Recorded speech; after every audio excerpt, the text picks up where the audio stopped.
हमने जो कल डिस्कस किया था तो उसको थोड़ा सा एक रिव्यू करते हैं। तो एक एक करके बताएं क्या क्या पढ़ा था हमने कल।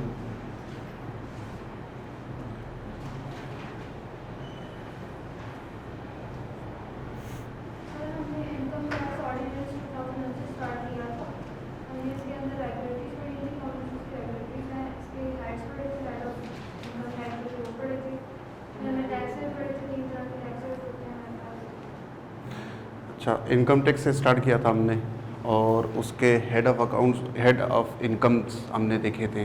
तो हेड ऑफ इनकम 5 थी, ठीक है। उसके सेक्शन भी बताए थे कि कौन सा सेक्शन कौन से हेड को डील करता है, ठीक है। और ऑर्डिनेंस को हमने डिवाइड किया था क्लॉजेस में, ठीक है, चैप्टर्स में और पार्ट्स में, फिर जो है ना सेक्शंस में, सब सेक्शंस, फिर क्लॉजेस में, ठीक है। और उसको पढ़ने का तरीका भी बताया था कि कैसे पढ़ा जाता है। हेड ऑफ इनकम्स जो है बताई थी कि 5 है। Salary, property income, income from property, income from business और कैपिटल गेन और अदर सोर्स, ठीक है। इसके सेक्शंस भी बताए थे, ठीक है। फिर मैंने इनकम टैक्स ऑर्डिनेंस और आपके एक्ट में जो डिफरेंस होता है वो बताया था, ठीक है। एक्ट और ऑर्डिनेंस में क्या डिफरेंस होता है वो बताया था। फिर मैंने आपको बताया था टैक्स ईयर्स, ठीक है। 3 टाइप के टैक्स ईयर्स होते हैं। एक जो है नॉर्मल, दूसरा स्पेशल, तीसरा ट्रांजिशनल। तो उसमें फ़र्क भी बताया था कि कैसे पढ़ना है, उसमें टैक्स ईयर कौन से कैसे फॉल करता है। अच्छा, अब आगे बढ़ते हैं। हम जो है अब आते हैं पर्सन के ऊपर, ठीक। पर्सन क्या होता है, इनकम टैक्स के डेफिनेशन। अब हम पढ़ रहे हैं लॉ।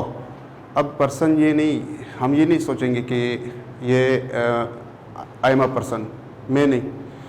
इनकम टैक्स पर्सन को अलग नज़रिए से देखता है कि भाई पर्सन में क्या क्या चीज़, कौन कौन से लोग शामिल हैं, ठीक है।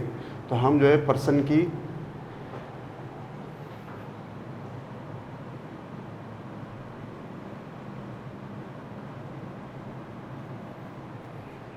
ठीक है, इनकम टैक्स जो है 3 बंदों को, 3 तरह के लोगों को पर्सन डिफाइन करता है, ठीक। सबसे पहले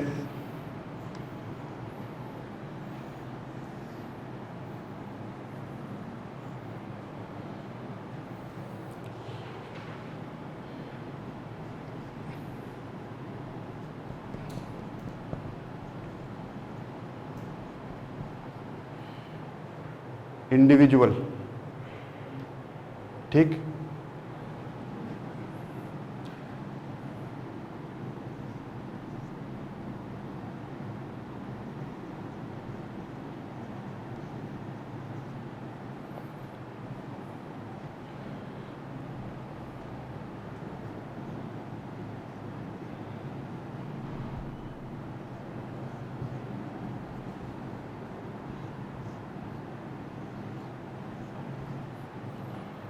दूसरा है कंपनी और एओपी, ठीक।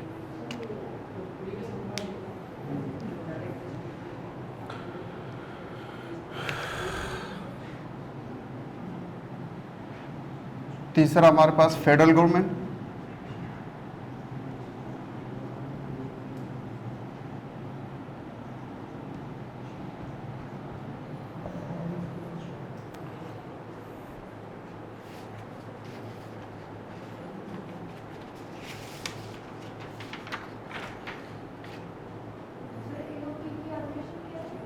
बताता हूँ।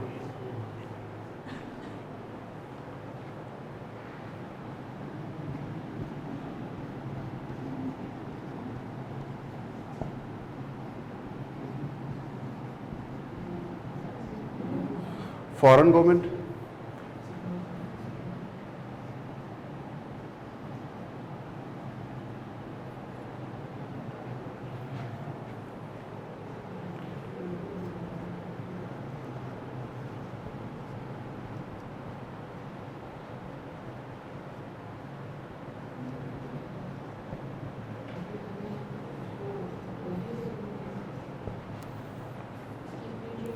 और पब्लिक इंटरनेशनल ऑर्गेनाइजेशन।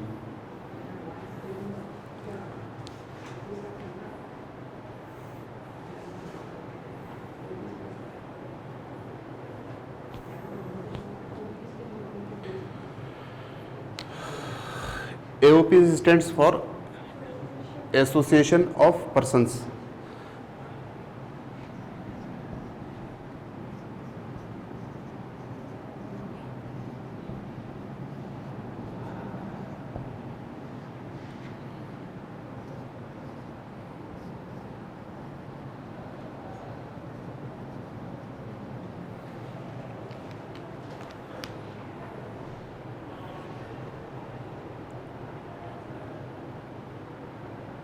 ठीक है, एसोसिएशन ऑफ पर्सन्स। ठीक है, अच्छा आसान अल्फाज में इसको क्या कहेंगे हम? पार्टनरशिप। ठीक है, पार्टनरशिप कम से कम इसमें 2 बंदे हो वो पार्टनरशिप बना सकते हैं आपस में एग्रीड टर्म्स के साथ। ठीक है, उन्होंने अपनी एग्रीमेंट जो है उसको रजिस्टर कराना होता है और एक पार्टनरशिप जो है ना इनका बन जाता है आपस में। ठीक है, ये है एसोसिएशन ऑफ पर्सन्स या पार्टनरशिप।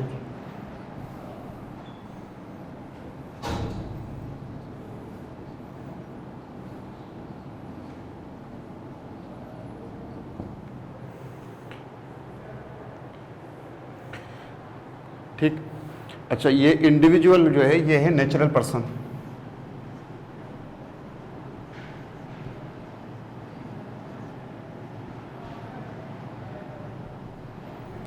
एक नेचुरल जो आदमी होता है उसको हम इंडिविजुअल ऑर्डिनेंस कहता है, ये इंडिविजुअल है। ठीक है, नेचुरल पर्सन। ठीक, इसमें जेंडर कोई डिफरेंस नहीं है, बस इंडिविजुअल उसको इसमें मेल फीमेल सब आते हैं। ठीक है, ये है नेचुरल पर्सन। दूसरे जो कंपनी और एओपी। ठीक, कंपनी क्या होती है? कंपनी की डेफिनेशन में आपको कराऊँ, ठीक है, लेकिन हम इसमें बहुत सारी फॉलो करती है, बहुत सारी चीज़ें कंपनी में।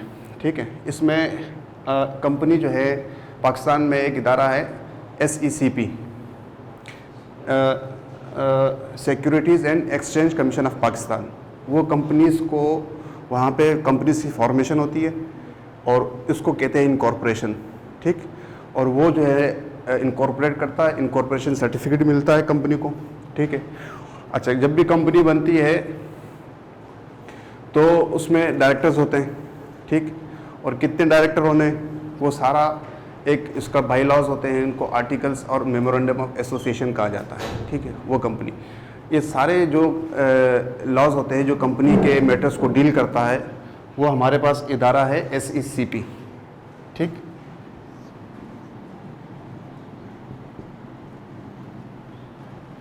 Securities and exchange commission of Pakistan. ठीक, ये जितने भी आपके कंपनी पाकिस्तान में बनी हुई है सबको ये यहाँ से इनकॉर्पोरेशन है उनकी। ठीक है, अब आप जो है मैं आपसे कहूँ पूछूँ कि formation of companies what is formation of company, तो आप कहेंगे कि वो कंपनी जो SECP के पास साथ जो है रजिस्टर्ड हैं। ठीक, वो कंपनी है, उसके साथ हमेशा लिखा होगा लिमिटेड। ठीक, प्राइवेट भी हो सकती है और विदाउट उसकी भी। ठीक है,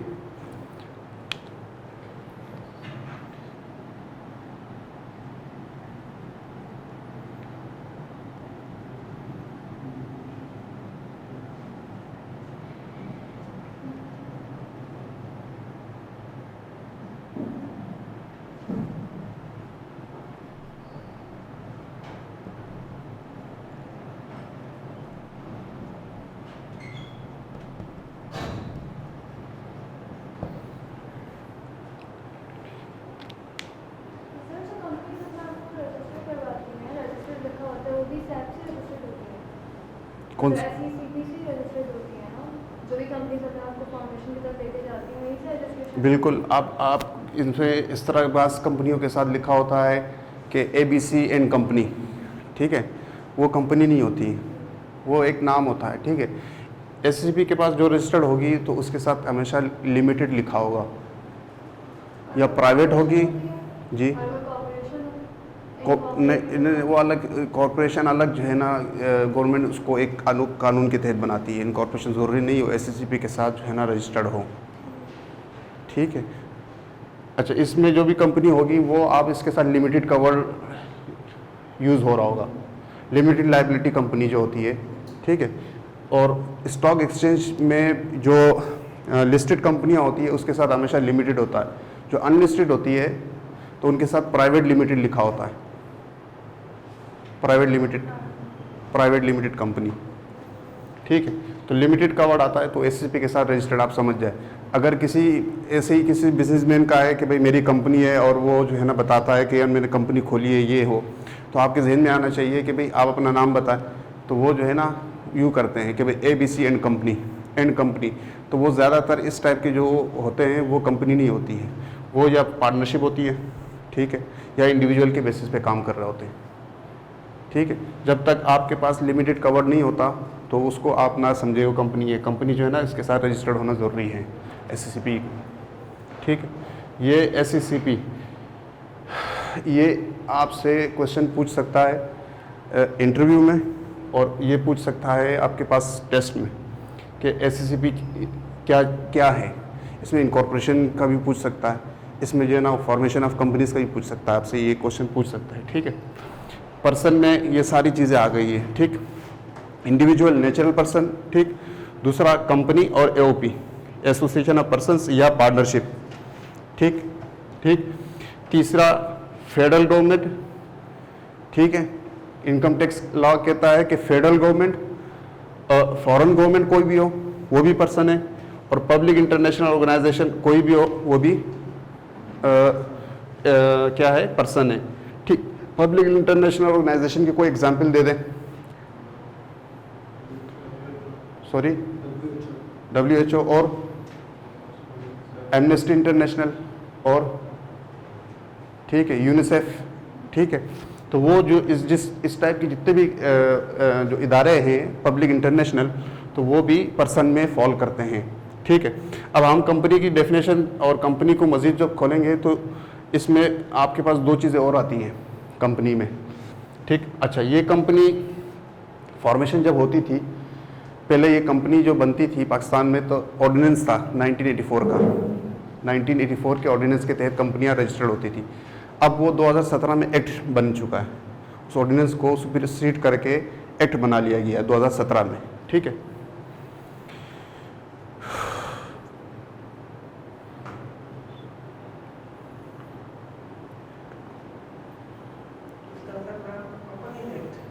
कंपनीज एक्ट 2017,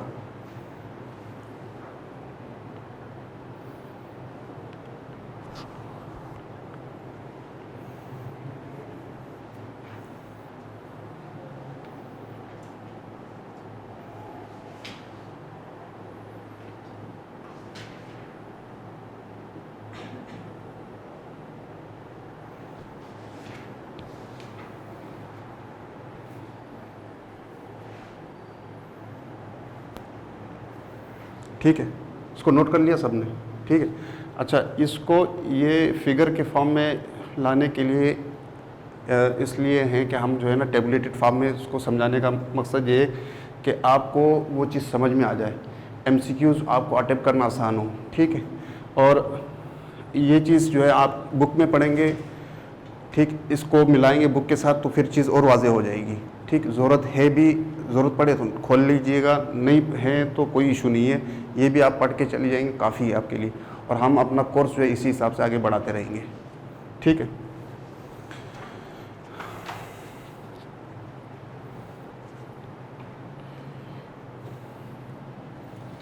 ये एक ऑनलाइन वाले भी उतार दें मेरा ख्याल।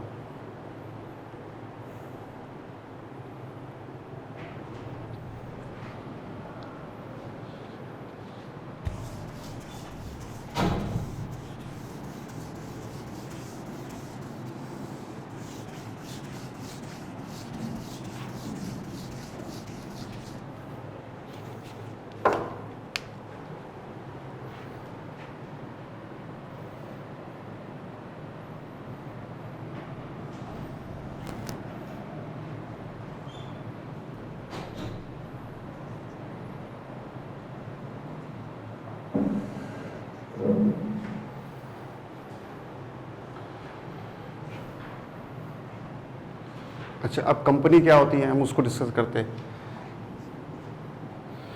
ऑर्डिनेंस में अभी तक वही लिखा हुआ है कि कंपनीज वो होती हैं as defined in companies ordinance 1984। वो चेंज करना चाहिए लेकिन अभी तक किया नहीं इन्होंने, ठीक है। तो वो कंपनीज डिफाइंड इन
कंपनी को डिफाइन करेंगे कि कंपनीज क्या होती है। कंपनी जो है defined as per companies ordinance 1984, now it is called companies act 2017, ठीक है।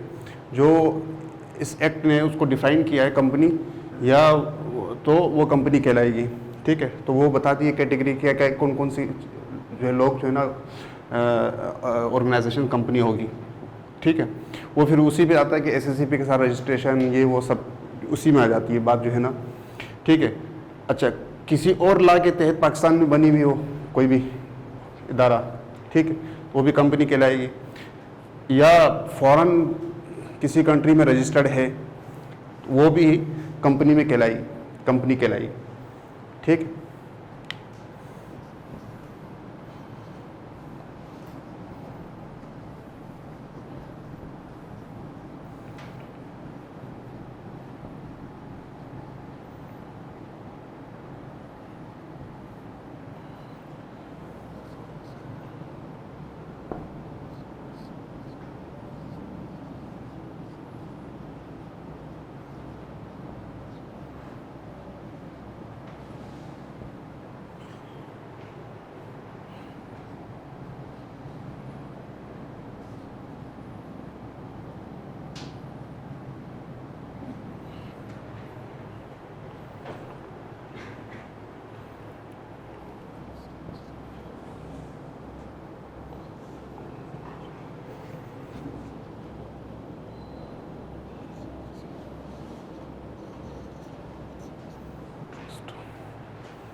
कोऑपरेटिव सोसाइटीज़, ठीक है, ऑर्डिनेंस उनको भी कंपनी कहता है।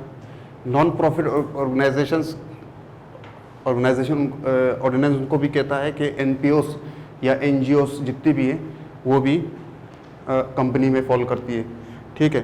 ट्रस्ट भी नॉन प्रॉफिट होता है, वो भी कंपनी में फॉल करेगा, ठीक है। प्रोविंशियल गवर्नमेंट,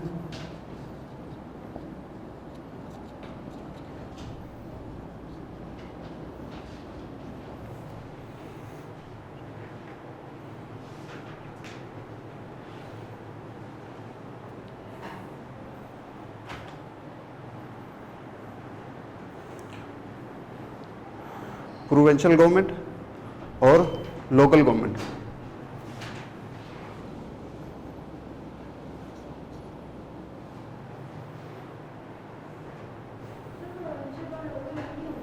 कंपनी, कंपनी में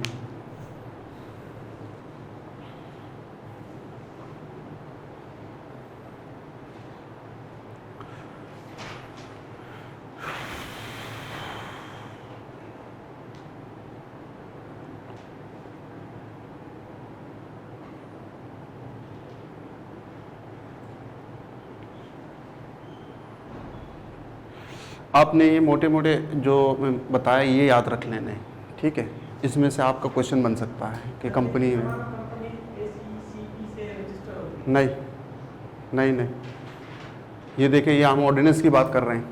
अब एससीसीपी तो कहता है कि कंपनी जो है वो company define in companies ordinance, SCCP वाला ये आ गया, ठीक है। ये एससीसीपी से रजिस्टर्ड नहीं है, ठीक है। एससीसीपी के साथ सिर्फ ये वाली कंपनी रजिस्टर्ड होगी, उसके अलावा ऑर्डिनेंस कहता है असल में कंपनी है ये। अगर हम अकाउंटिंग की या दूसरे लॉ की बात करें तो वो कंपनी सिर्फ इसको मानता है, बाकियों को ये अलग चीज़ है, ठीक है। ऑर्डिनेंस कहता है कि कंपनी में ये लोग शामिल हैं, ठीक है। इनके ऊपर रेट कंपनी वाले एप्लीकेबल होंगे।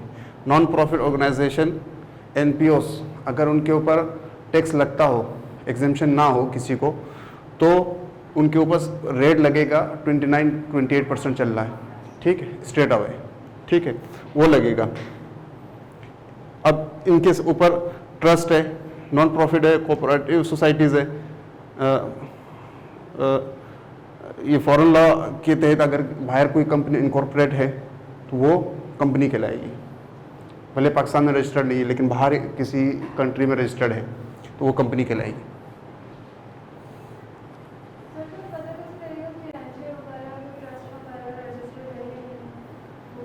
नहीं, उसके बगैर रजिस्ट्रेशन के होगी तो एनजीओ बनेगी ना। वो देखें ना, ये ट्रस्ट एक्ट बनता है हमारा, ये कोऑपरेटिव सोसाइटीज़ एक्ट होता है, ठीक है। ये पूरा एक कानून है हर इसके लिए। रजिस्ट्रेशन में जो है ना, आप जो है ना प्रोविंशियल गवर्नमेंट जो है ना इनको डील करती है। वहाँ पे आपको ट्रस्ट बनाना होता है तो आप चली जाती है अपने डॉक्यूमेंट लेके, और वहाँ पे आपकी सब्सक्रिप्शन होती है मेंबर्स की कि भाई ये मेंबर है, ये हमारा ऑब्जेक्टिव है और ये हम जो है ना करना चाह रहे हैं। हाँ बिल्कुल, ठीक है। रजिस्ट्रेशन होती है कोऑपरेटिव सोसाइटीज़ एक्ट के तहत, ये ट्रस्ट एक्ट के तहत 1882 का है मेरे ख्याल में ट्रस्ट एक्ट, मुझे याद नहीं है। उसके तहत जो है ना ये जो रजिस्ट्रेशन होती है। नहीं नहीं, आप ये पढ़ते कहीं और निकल जाएंगी, ज़रूरत नहीं है, ठीक है। सिर्फ आपने ये याद रख लेना है, ठीक।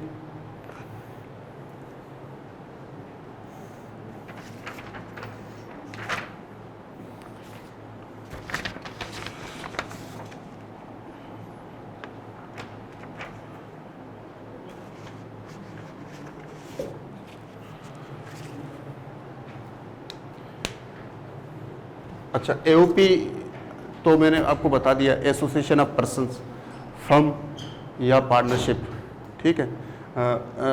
आसान अल्फाज में हम उसको पार्टनरशिप कहते हैं, ठीक है। वो आप अपने जहन नशीन कर ले। उसमें जो है ना 2-3 चीज़ आपने याद रख ली है, और उसमें ऐसा जिस तरह है नहीं, डेफिनेशन है उसमें, ठीक है।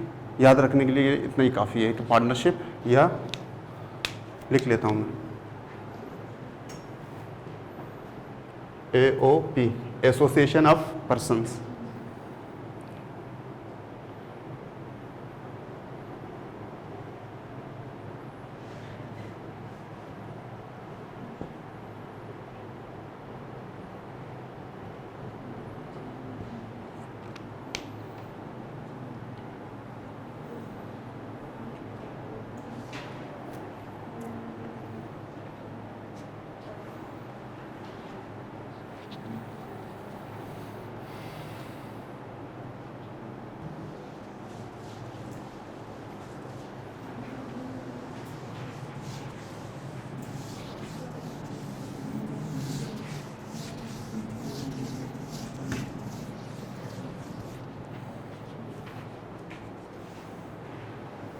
अच्छा, ये मेन जो मैं आपको बता रहा था कि इंडिविजुअल और कंपनी एओपी, ठीक है, इसी के ऊपर फोकस करना। ये तीसरा जो पर्सन था ये तो गवर्नमेंट है, इसको आप फिलहाल भूल जाएं, लेकिन आपको सिर्फ पर्सन की हद तक याद रखना है, ठीक है। अब हम जो है ना रेजिडेंशियल स्टेटस के ऊपर बात करते हैं कि भाई कौन सा बंदा रेजिडेंट है और कौन सा नॉन रेजिडेंट, ठीक है। रेजिडेंट का मतलब क्या होता है कि रेजिडेंट रहायश पर ज़ीरो, ठीक है, या नेशनैलिटी से उसका कोई ताल्लुक नहीं है। लॉ उसको बताता है कि भाई जो 183 इंडिविजुअल की बात करें कि वो 183 or more days he lives in Pakistan in a year, एक साल में 183 या इससे ज़्यादा दिन वो पाकिस्तान में रहा हो तो उसको हम रेजिडेंट कहेंगे, ठीक है। मैंने आपको 3 बंदे बोले, पर्सन में 3 बंदे थे।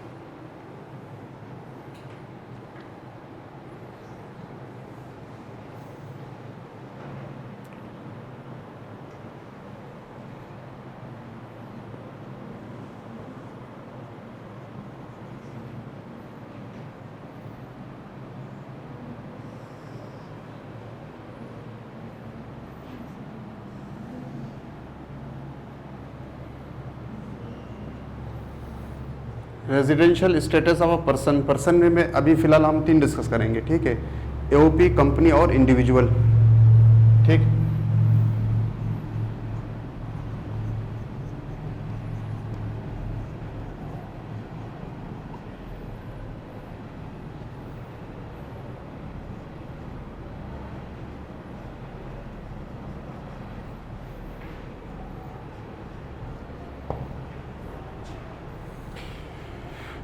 इंडिविजुअल तब रेजिडेंट होगा अगर वो किसी भी साल 183 या इससे ज़्यादा दिन पाकिस्तान में रहा हो, ठीक है।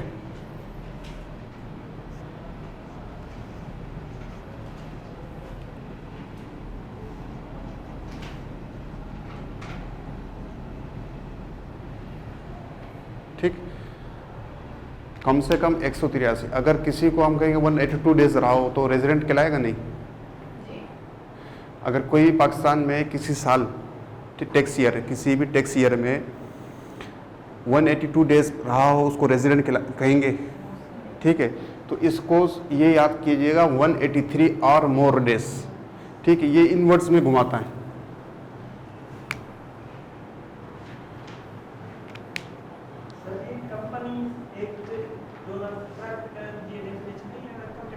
ये इनकम टैक्स है, इनकम टैक्स में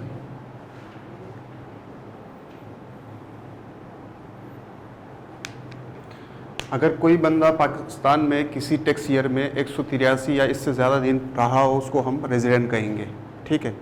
दूसरी कंडीशन, ये पहली कंडीशन। दूसरी,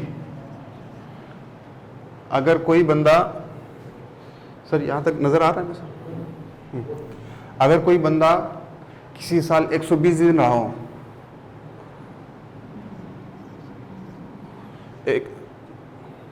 120 दिन रहा हो और 365 दिन मजमूई तौर पे पिछले 4 सालों में भी पाकिस्तान में रहा हो, वो भी रेजिडेंट कहलाएगा। कैसे? 120 डेज इन करंट ईयर,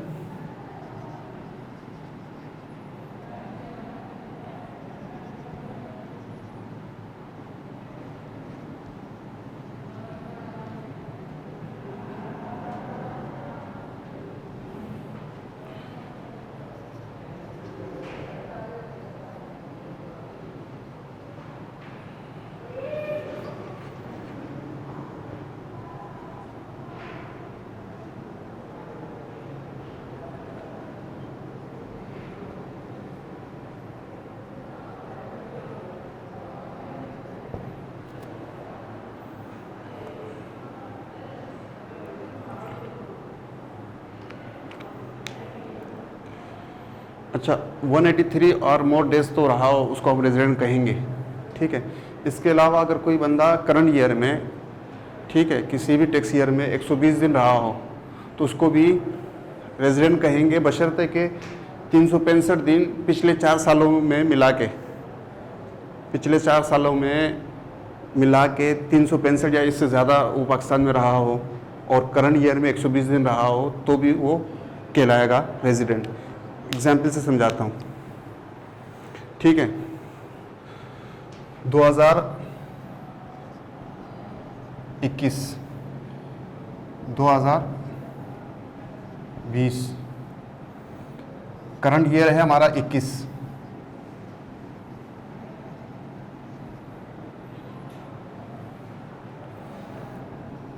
2019, 2018, 17, ये है करंट ईयर हमारा, ठीक है। इसमें ये रहा है 120 दिन, ठीक। 2020 में इससे वो कह रहा है कि प्रीसीडिंग 4 टैक्स ईयर्स, यानी कि पिछले 4 सालों में मिला के 365 दिन वो पाकिस्तान में रहा हो उसको भी हम रेजिडेंट कहेंगे। कैसे? इस ईयर ये रहा 150 डेज, इस में रहा वो 90 डेज, इसमें रहा ये 80 डेज, इसमें रहा 130 डेज, ठीक है। और करंट ईयर में 120 दिन रहा है तो हम पिछले 5-4 सालों का भी देखेंगे कि ये आया, ये 365 हो रहे हैं, टोटल करे, इसको टोटल करे कोई,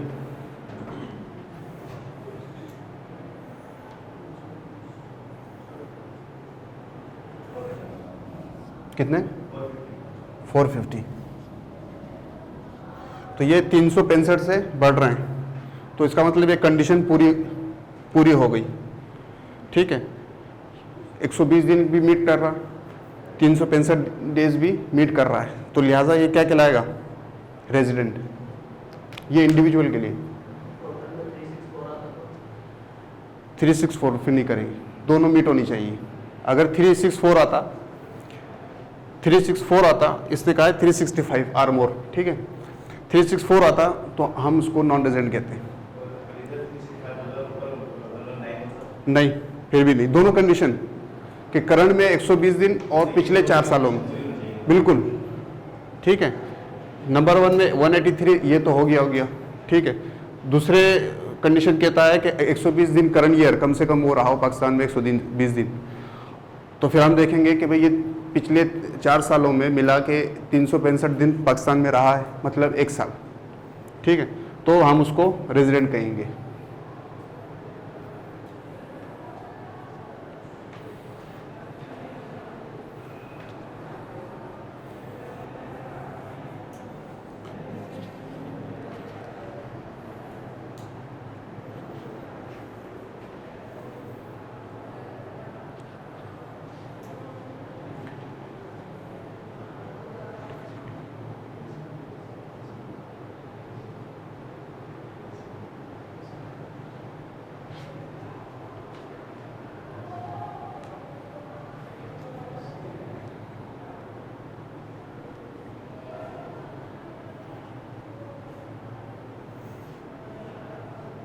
ठीक है, हम इसको कंपनी को और ओपी का रेजिडेंशियल स्टेटस हम जो है ना डिस्कस करते हैं जल्दी से, ठीक है। ये उतार लिया सबने?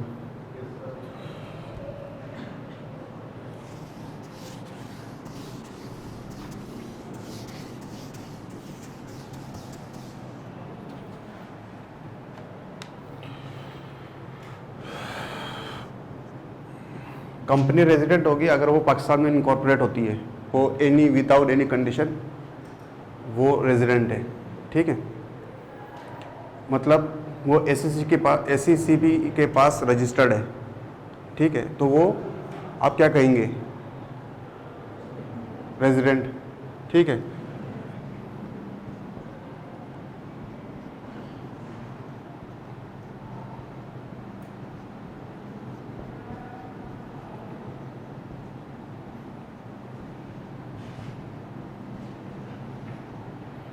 अगर कोई कंपनी पाकिस्तान में इनकॉर्पोरेटेड है, मतलब SECP के पास, SECP में छोटा सा लिखता हूँ, SECP इनकॉर्पोरेटेड है पाकिस्तान में, तो वो विदाउट एनी कंडीशन वो रेजिडेंट है, उसमें डेज ये वो कुछ भी नहीं लगेगा, ठीक है। डेज को आप अपने जहन में रखें सिर्फ इंडिविजुअल के लिए, ठीक है। अच्छा, ये पर्सन है 3 पर्सन, ये नेचुरल पर्सन है, ये आर्टिफिशियल पर्सन है, ठीक है, ये दोनों, ये आर्टिफिशियल पर्सन।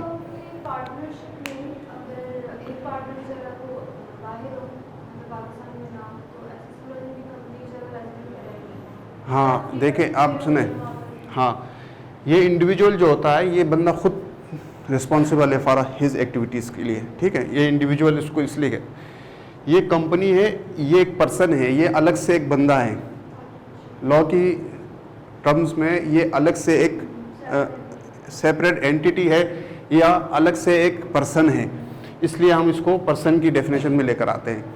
हालांकि ये नेचुरल नहीं है, ये आर्टिफिशियल है, इसको बनाया गया है, इसमें मेंबर्स हैं। अच्छा, इसमें जब ये बनती है तो ये इसकी लायबिलिटी लिमिटेड होती है, ठीक है। ये इसके ऊपर कोई कोड जाएगा तो वो कंपनी के ऊपर जाएगा, कोड में कोई सूट फाइल करता है तो वो कंपनी पे करता है, वो जो है ना डायरेक्टर पे नहीं कर सकता,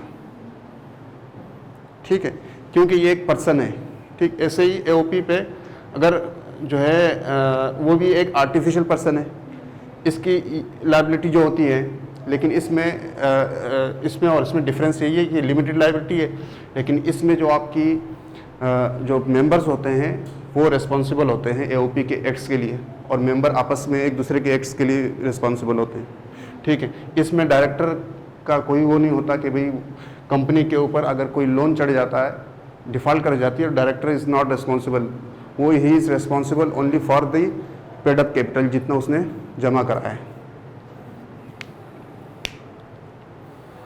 ठीक है। ये कंपनी रेजिडेंट है, ठीक है। अब आपने जहन में रखें कि ये एक आर्टिफिशियल पर्सन है कंपनी, और ये है रेजिडेंट अगर वो पाकिस्तान में इनकॉर्पोरेटेड। दूसरा, अगर वो आउटसाइड पाकिस्तान में इनकॉर्पोरेट नहीं, आउटसाइड ऑफ पाकिस्तान किसी बाहर की कंट्री में है, तो उसके लिए कंडीशन क्या होगी कि हम कहेंगे controls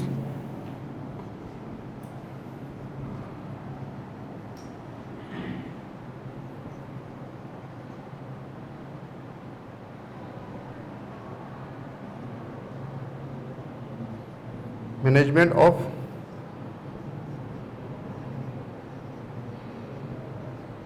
affairs are wholly situated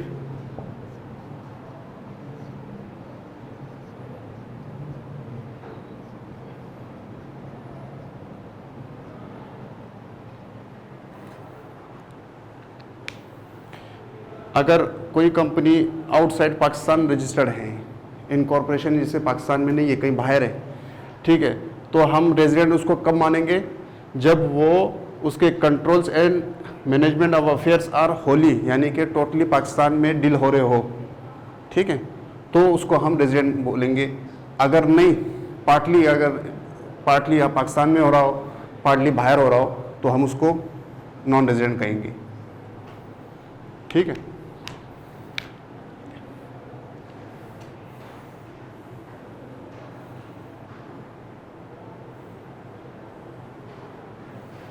AOP का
ठीक है।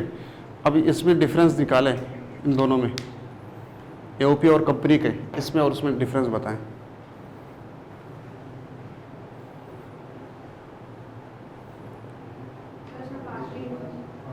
ठीक है, इसमें होली होली और ठीक है, होली और पार्टली इन पाकिस्तान। इसमें ये कह रहा है कि होली यानी कि टोटल मैनेजमेंट अफेयर्स पाकिस्तान में डील हो रहे हो तो वो जो है ना रेजिडेंट कहलाएगी, वो कंपनी जो बाय। अच्छा, एओपी की डेफिनेशन में कहता है कि controls and management of affairs are wholly और पार्टली सिचुएटेड इन पाकिस्तान, वो जो है एओपी कहलाएगी और रेजिडेंट कहलाएगी।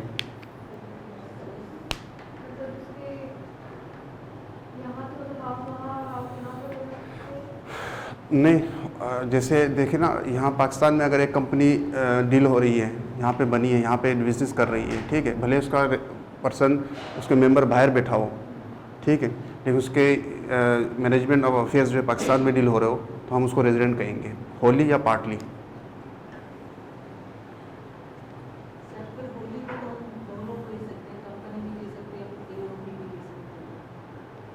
नहीं, देखें ना, ये कंपनी अलग है पर्सन है, एओपी अलग पर्सन है। कंपनी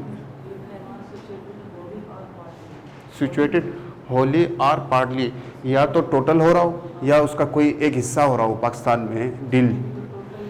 इसमें होली, मैंने सिर्फ होली लिखा है, होली सिचुएटेड यानी टोटली यानी पाकिस्तान में डील हो रहा हो तो हम कंपनी को रेजिडेंट कहेंगे। इसमें कि उसका कोई अगर पार्ट भी हो रहा हो, होली तो ठीक है, लेकिन उसका कोई पार्ट भी हो रहा हो तो भी हम उसको रेजिडेंट कहेंगे।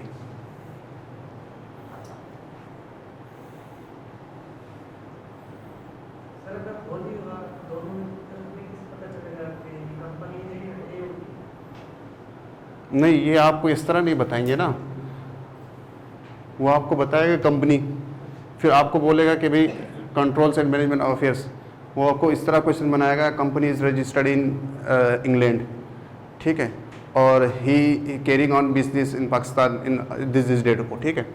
अब वो बताएगा कि भाई management of affairs are partly deal in Pakistan, what is the condition, या इस तरह कोई एमसीक्यूज बना के आपको दे देगा, तो आपको बताना होगा कि भाई whether this is a resident और नॉन रेजिडेंट, तो आपको बताना पड़ेगा कि ये नॉन रेजिडेंट है।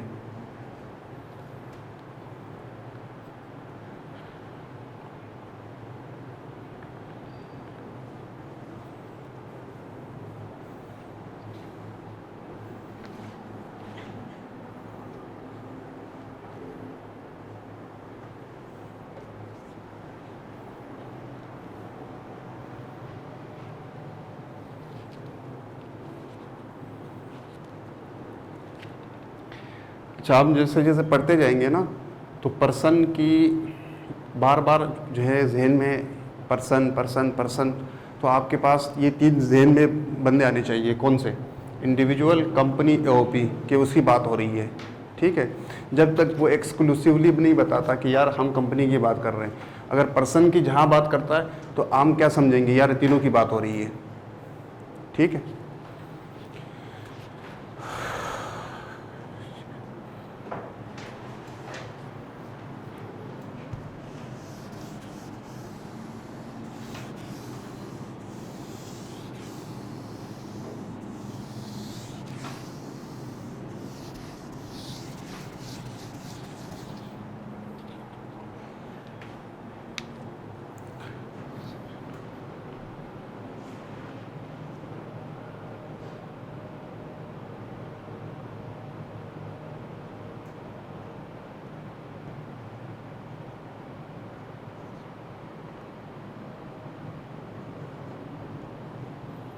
सेक्शन 12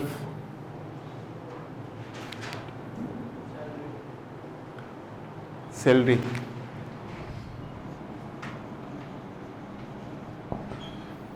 अच्छा, ये जो मैंने अभी तक आपको ये पढ़ाया है ना, एफपीएससी उसको अपना सिलेबस नहीं बताता, लेकिन जो जैसे जैसे हम जो है ना, ये जो सेक्शन जो सिलेबस का पार्ट है उनमें बार बार ये अल्फाज यूज़ हो रहे होते हैं, और वो पूछ सकता है आपसे कि टैक्स ईयर टेक्स्ट ईयर, बार बार कहेगा पर्सन पर्सन, ठीक है, नॉर्मल टेक्स्ट ईयर, तो बहुत बार बार ये अल्फाज यूज़ होते हैं। इसलिए जो है ना आपको पीछे से बैकग्राउंड और कंसेप्ट क्लियर करना ज़रूरी था कि भाई हम किसकी बात कर रहे हैं, रेजिडेंट क्या है और पर्सन में क्या क्या चीज़ें, लोग कौन कौन से लोग शामिल है, ठीक है। अब हम जो है एक्चुअल में हम अपने उस पर सेक्शंस में आ गए कि सैलरी, ठीक। सैलरी का क्या सिंपल वर्ड में क्या कहेंगे, सैलरी क्या कहते हैं, किस क्या होती है?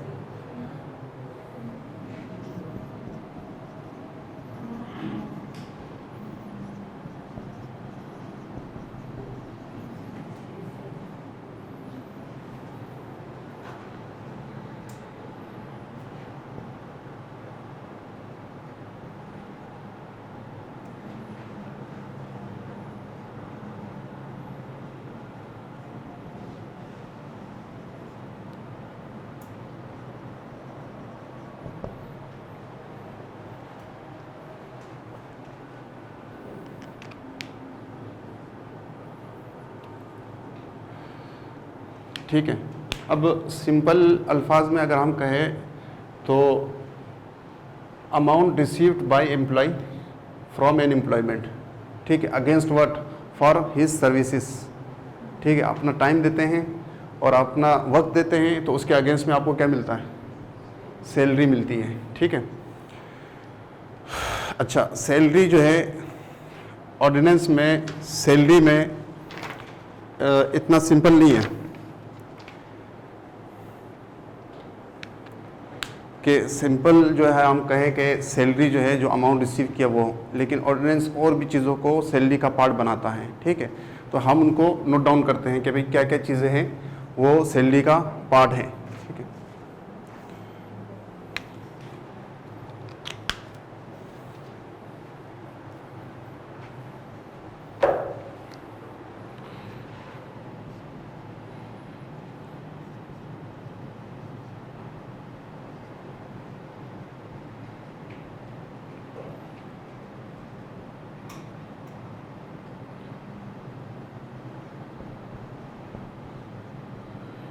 पे, वेजेस, रेम्यूनरेशन, ठीक।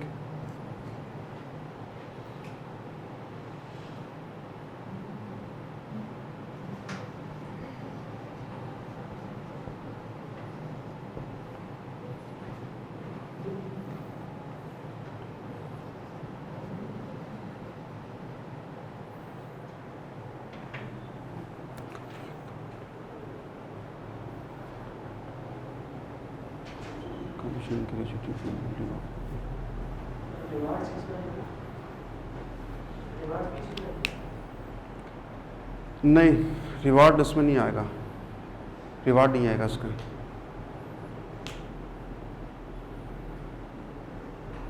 देखिए जो हमें रिवार्ड मिलता है ना, उसका नाम बदल लिया है, वो सिर्फ बोनस, ठीक है।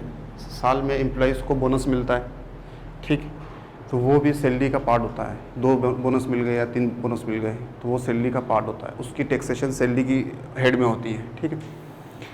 अच्छा, ओवर टाइम, कोई ओवर टाइम यानी कि जिसकी 8 घंटे की जॉब है तो वो अगर ओवर टाइम करता है, पाकिस्तान में तो नहीं है, मिल जाती है, अगर उस पर वेजेस पे काम कर रहे हो या आवरली काम कर रहे हो, तो ओवर टाइम अगर मिल रहा हो तो वो भी सैलरी का पार्ट है, ठीक है, ठीक है। पे, वेजेस, ये तो नॉर्मली जो चीज़ इसमें शामिल है ये सैलरी का पार्ट है, ठीक है।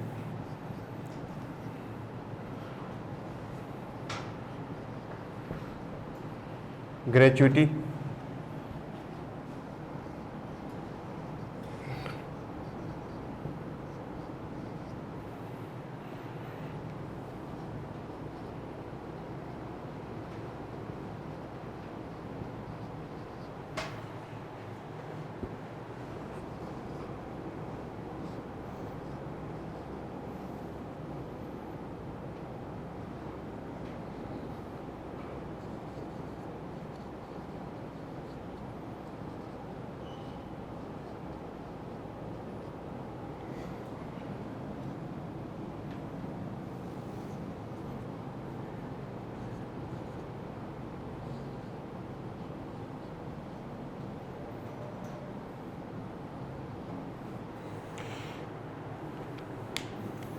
किसी को सैलरी के साथ कमीशन नहीं मिलता है टारगेट, तो उसको भी हम सैलरी का पार्ट बनाते हैं। अच्छा, ग्रेच्युटी जो रिटायरमेंट के बाद मिलती है या एक उस पर ऑर्गेनाइजेशन चेंज करते हैं तब भी मिल जाती है, ठीक है। प्रोविडेंट फंड भी होते हैं, इसको या तो ग्रेच्युटी होती है या प्रोविडेंट फंड होता है, ठीक है। Payment in leave of leave, ठीक है, आपको छुट्टी अलाउ होती है कि भाई साल में आपने 30 छुट्टियाँ आपको अलाउ है, लेकिन आप करते नहीं है, तो उसके अगेंस्ट में अगर आपको पेमेंट मिल जाती है, ठीक है, वो भी सैलरी का पार्ट है। इसका मतलब है लीव मतलब इसके बदले पेमेंट, छुट्टी के बदले पेमेंट, ठीक है। तो ये आप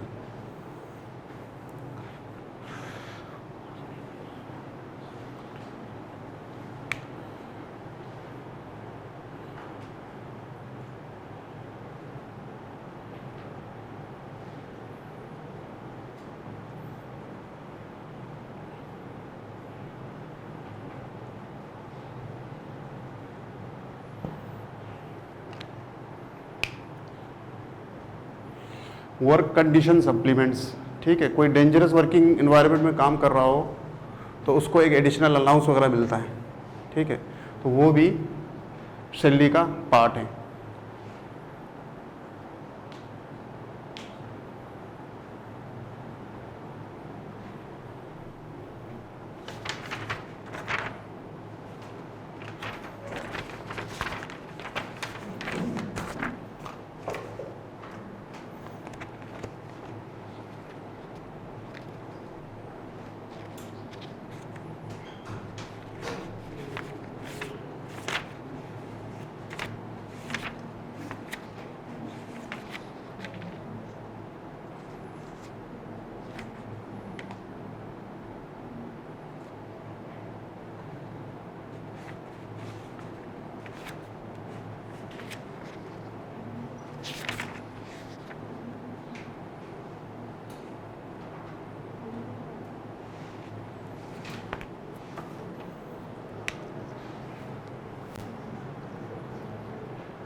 ये है परक्विजिट्स, ठीक है, कोई भी फैसिलिटी मिली हुई है, ठीक है, उसको कहते हैं, वो भी सैलरी का पार्ट है। इसमें हम कहते हैं कि आपको ड्राइवर की सहूलत मिली हुई है, ठीक है, और गाड़ी मिली हुई है, अकोमोडेशंस मिली हुई है, ठीक है, तो वो सारी इसमें फॉल करती हैं। किसी को यूटिलिटीज़ मिली हुई हैं, ठीक, और इसमें इसको हम डिटेल से डिस्कस करेंगे। पर्क्स में बहुत सारी चीज़ें आती हैं और इसकी टैक्सेशन कैसे होती है, अकोमोडेशन क्या, कन्वेंस क्या कैसे होती है, और मेडिकल अलाउंस की कैसे होती है, उसको हम एक डिटेल में करेंगे, ठीक है। लेकिन इस पर्क्स में एजुकेशन आ गया, बच्चों का एजुकेशन मिलता है, ठीक, तो वो भी इसमें शामिल है। बच्चों का education, utilities, accommodation, medical facility, या आपके जहन में और भी कोई आ सकता है तो बताएं।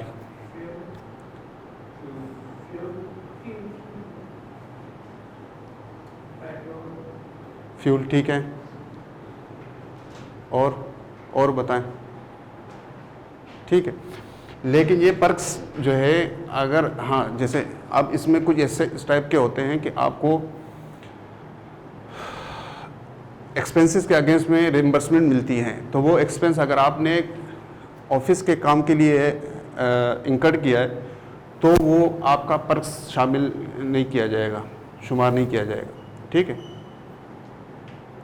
तो उसको हम जो है कल डिटेल से डिस्कस करेंगे कि पर्क्स, और आगे जो है ना हम सैलरी को इंशाल्लाह कल की क्लास में हम कंप्लीट करने की कोशिश करेंगे, ठीक है। मैडम पारस आइए।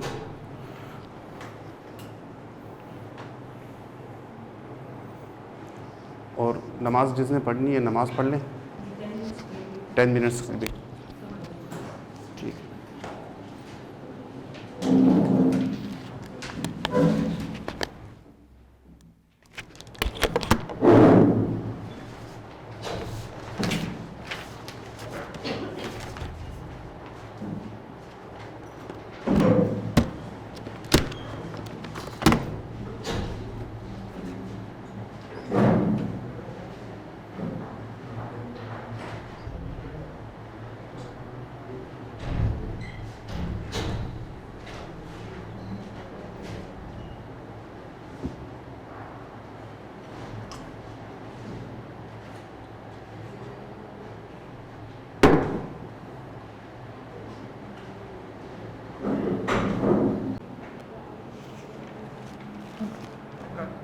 या starts recording.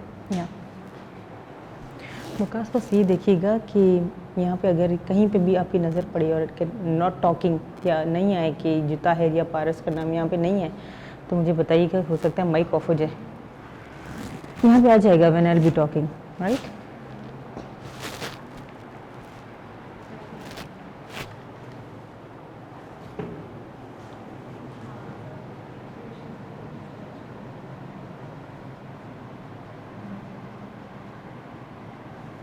ओके ये जो Adam Smith canon of taxation है, ये इनकी एक मशहूर एक किताब है जिसके अंदर Adam Smith he was a very fine individual in finance and economy.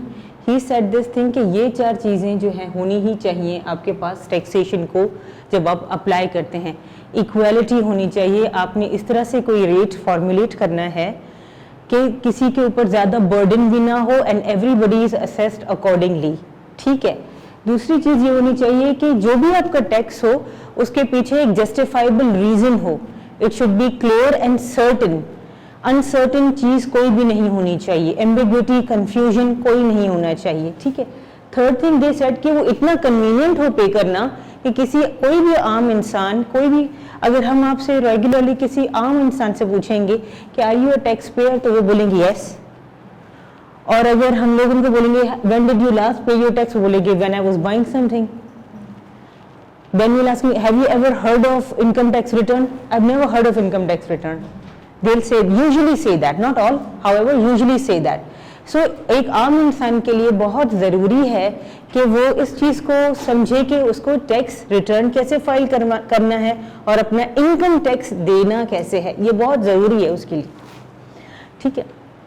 तो अब यहाँ पे सवाल आता है कि क्या हमारा जो डिपार्टमेंट है वो इतनी सहूलतें फराहम कर रहा है कि आम इंसान के लिए समझना आसान है। जो डिपार्टमेंट है वो नहीं, अभी यहाँ पे बोलेंगे।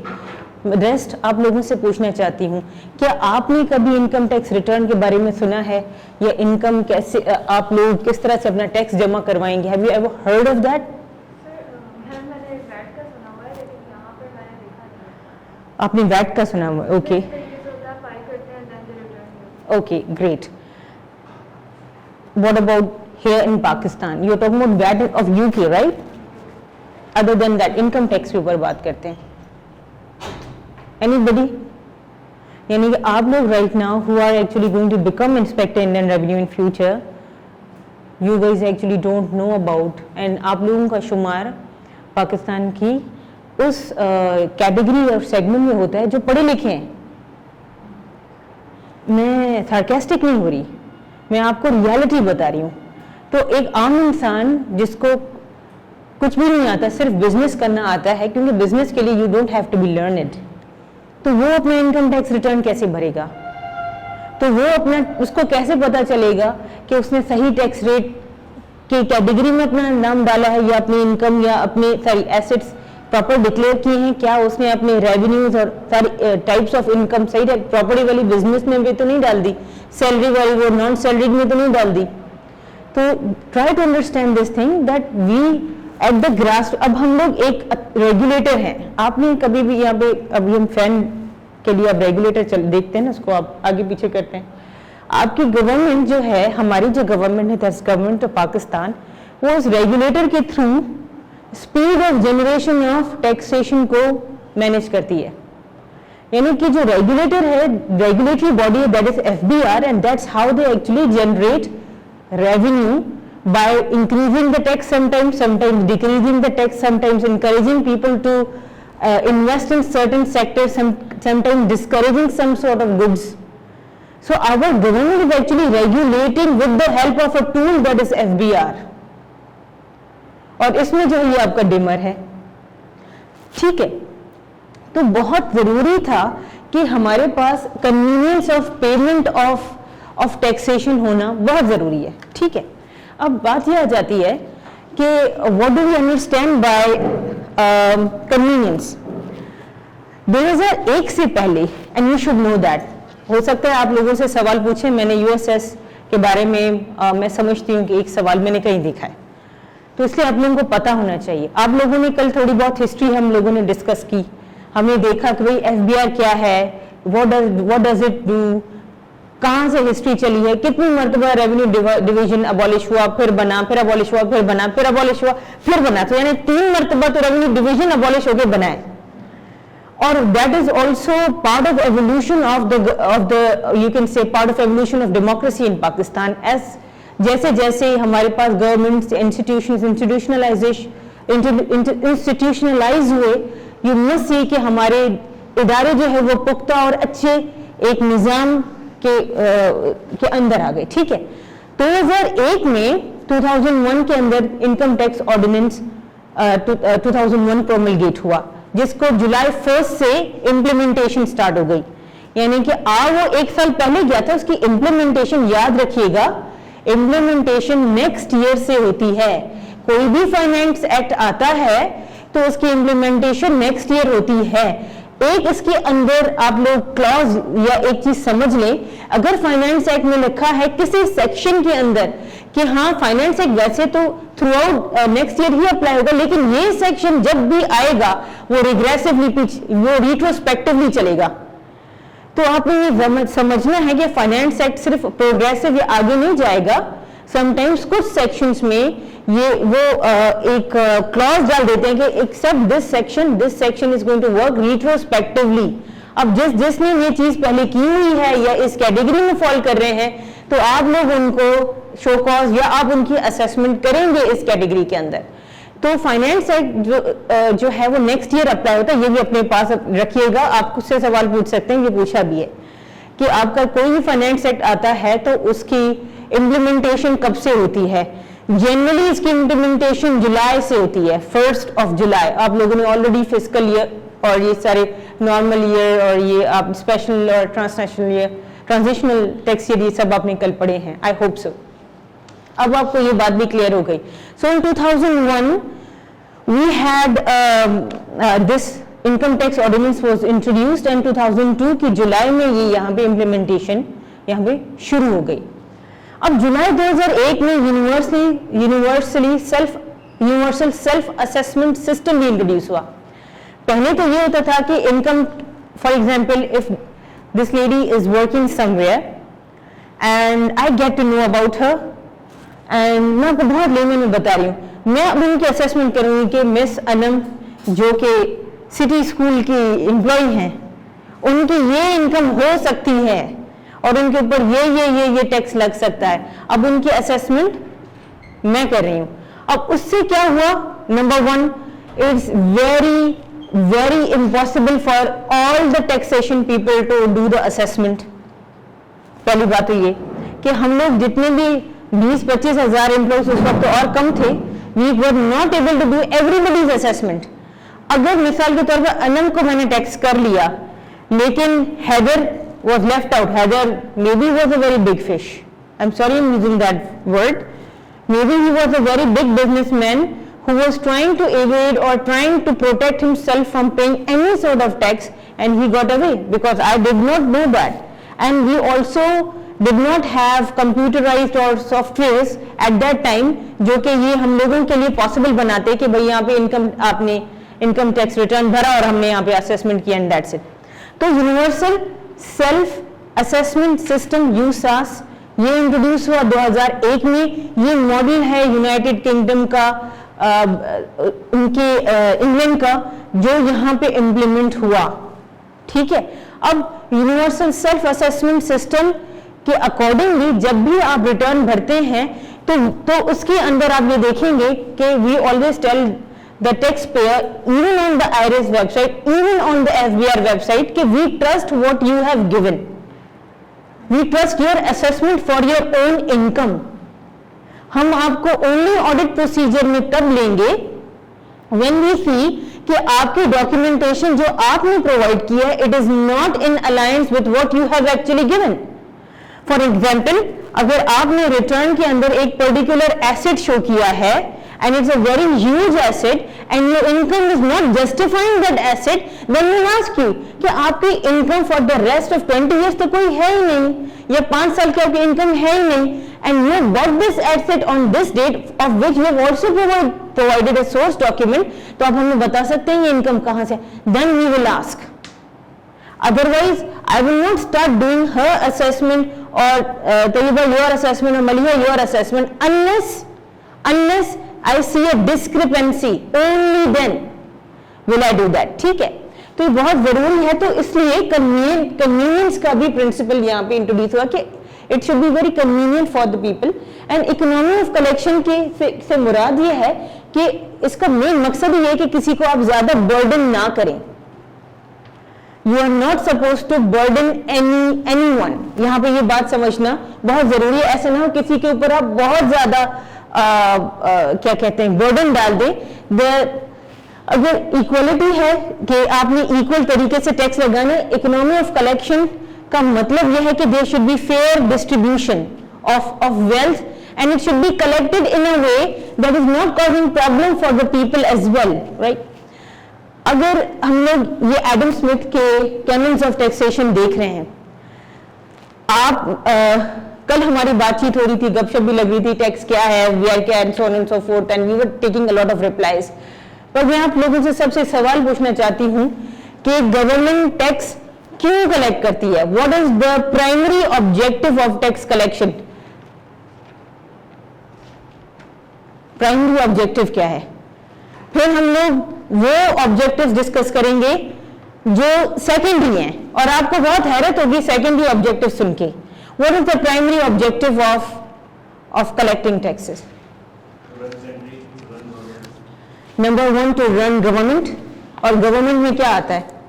गवर्नमेंट के अंदर गवर्नमेंट के इंस्टीट्यूशंस चलाने के लिए we need to collect tax, not for the people right now, not for the people. Number 2 government की policies. Number 1 to run the government, बहुत आसान अल्फाज में. Number 2 to run the policy, to implement the policies. Third equal distribution of wealth, equal distribution of wealth. And उसके बाद अब secondary objectives आ जाते हैं जिसके अंदर ये आ जाता है कि भाई सोशल वेलफेयर आपने, वो भी लास्ट का है, for work to finance the social welfare. ये सेकेंडरी है. लॉ को बनाना, उसको रन करना, ऐसे एग्जीक्यूट करना, ये भी सेकेंडरी में आता है. दूसरे ऐसे सेक्टर्स के अंदर इन्वेस्टमेंट करना, ये भी सेकेंडरी में आता है. टैक्स एग्जेम्पशंस देना, ये भी सेकेंडरी में आता है. ठीक है. और टैक्स क्रेडिट देना, ये भी सेकेंडरी में आता है. तो ये गवर्नमेंट का जो नेशनल ऑब्जेक्टिव है to actually help and develop the country, that's a national objective which is actually fulfilled by FBR's secondary objective. तो हमारा पहला जो ऑब्जेक्टिव है तो रन द गवर्नमेंट है, और हम लोग अक्सर ये बोलते हैं कि गवर्नमेंट हमें क्या दिया है. वो बेचारी कोशिश कर रही होती है कि ठीक है, let us run this mechanism, let us run this entire system, and we are also interested to socially to develop this country as well, right? यहाँ पे बात क्लियर हुई?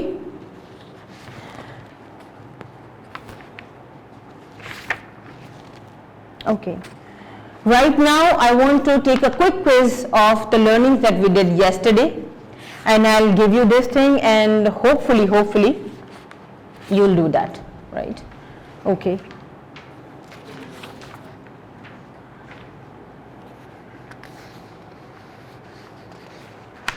Just wait for me, Anam and Roha. और सब में distribute कर दें. और सर हम इनको सॉफ्ट अभी भेजें या आपने भेज दिया? ठीक है.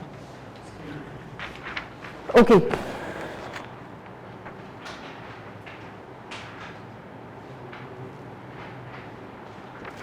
इसके अंदर जब आप लोग मेरे साथ ये एमसीक्यूज कर, कोई शॉर्ट है तो मुझे बताइएगा वकास, एक ताहिर को भी दे दे. अच्छा है ताहिर के लिए तो दे.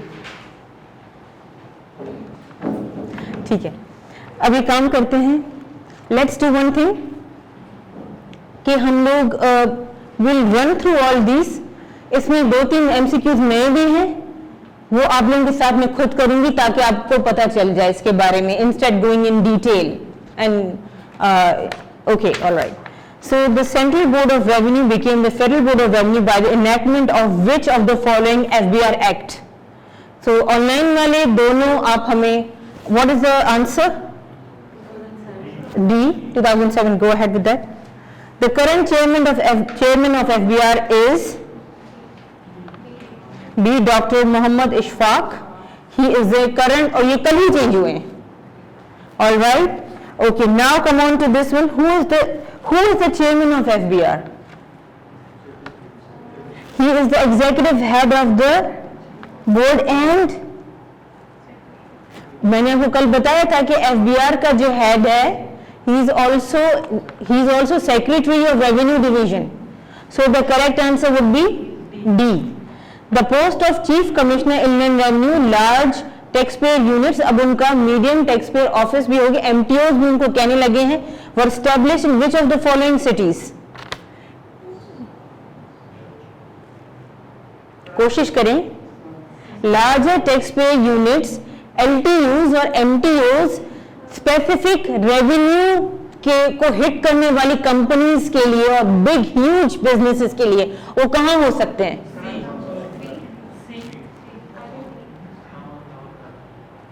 इस्लामाबाद, लाहौर एंड कराची. सी, इसको टिक करें.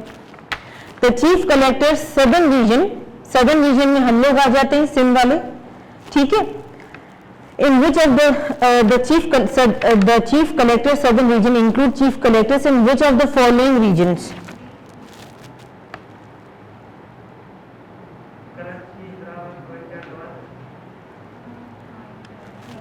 सदर्न रीजन में गवादर नहीं आ रहा.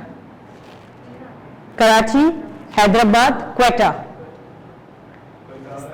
Quetta is yes. ऐसा नहीं कि हम लोग मैप में देख रहे हैं, एक्चुअली जुरिसडिक्शन है. अगर आप लोग जी हम exactly true, very true and you right in that perspective. However we will include Quetta. ठीक है. और I will tell you the meaning of jurisdiction. You must know कि किसकी कहां तक अथॉरिटी अप्लाई होती है. इंस्पेक्टर इनलैंड रेवेन्यू को इनकम टैक्स ऑर्डिनेंस में 5 मिलियन यानी कि 50 लाख की रिकवरी की अथॉरिटी दी गई है.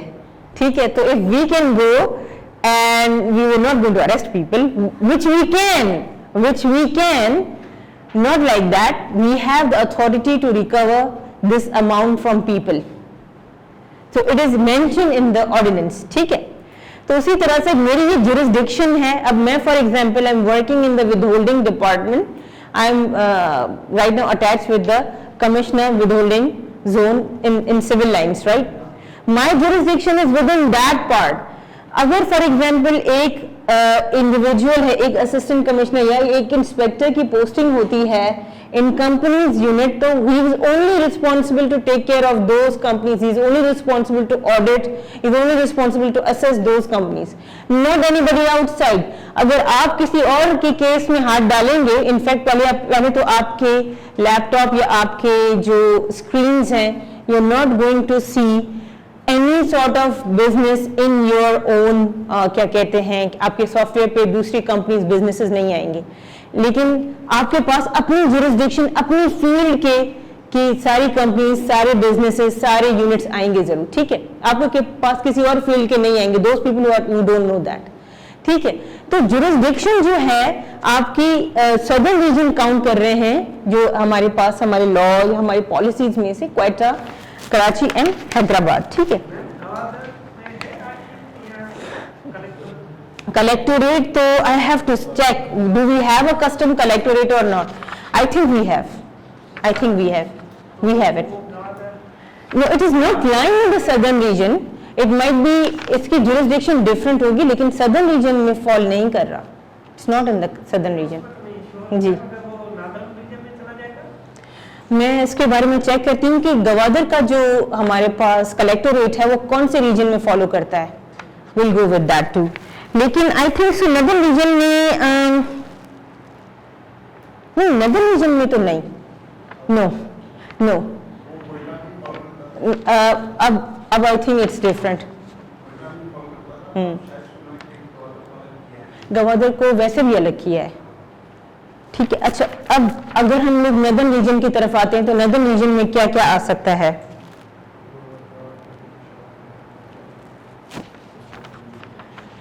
नदर्न रीजन में गवादर नहीं है, दैट्स फॉर श्योर। अब वी नीड टू सी कि गवादर को सेपरेट ऑटोनमसली कोई और किसी और तरीके से असेस करे, we need to see that. या however they might not go into such detail as we are going Waqas, we need to know that. Yeah yeah, very true, you're right actually, right, about this thing कि उसको authority कौन सी दे रहे हैं या इसको separate क्यों किया, उस हवाले से कह रही हूँ, right, it's a good question. Okay, the chief collectors northern region include chief collectors from which of the following cities?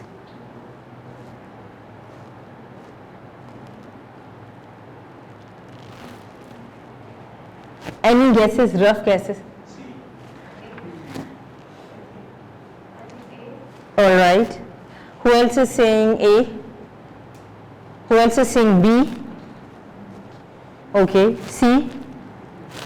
Okay. D? All right. The answer is A.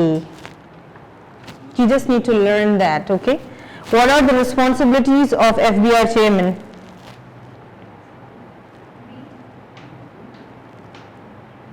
Actually, it's D. A, B, C. All. What is called domestic tax? बहुत आसान है ये, तो कल Tahir sir ने पढ़ाया है, इसीलिए मैंने क्वेश्चन इंक्लूड किया है।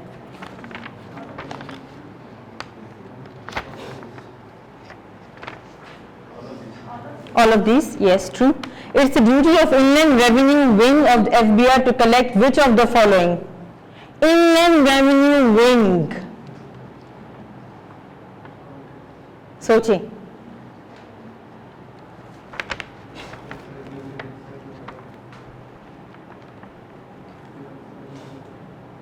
Yes, Abbas. Any guess? All of these or? You're saying FED. Okay. Or anybody else? You're saying income tax. Option. हम नया ऑप्शन नहीं निकाल सकते sir. All right, okay. Anybody else? D. Bilawal, you are right. It's all of these. Go through the website, guys. Go through the website. सबसे अच्छा आपको MCQ का bank तो वहां भी मिलेगा।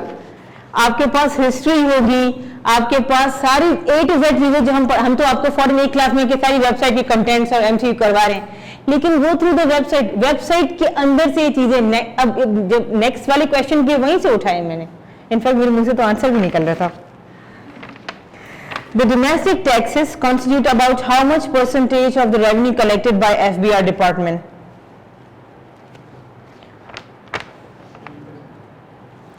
It's अच्छा, आप A कह रही हैं, आप 70% कह रहे हैं। Okay, who else? 70. बताओ बताओ बताओ, बोलिए आप बताइए। आपको नहीं, कुछ भी नहीं है।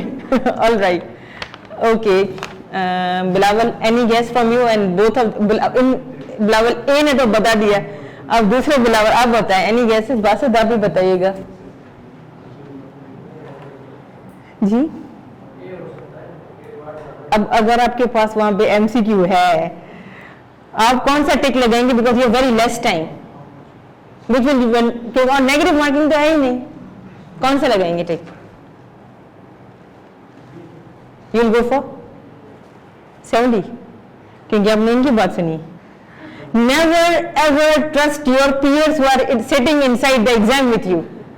वो ऐसी शक्लें बनाएंगे, ऐसे मुंह बनाएंगे, आपका कॉन्फिडेंस लूज हो जाएगा। आप तो सही लिख रहे थे, it was 90%। So this means you are right actually. आप अपनी गट फीलिंग को फॉलो करें, आप किसी के दूसरे आपके पीयर्स को फॉलो नहीं करें। Please jealously guard your confidence, ठीक है। In Pakistan custom duties are govern by which law? ये बहुत आसान है उनके लिए जो डिपार्टमेंट में हैं, जो नहीं है वो बताएं। 1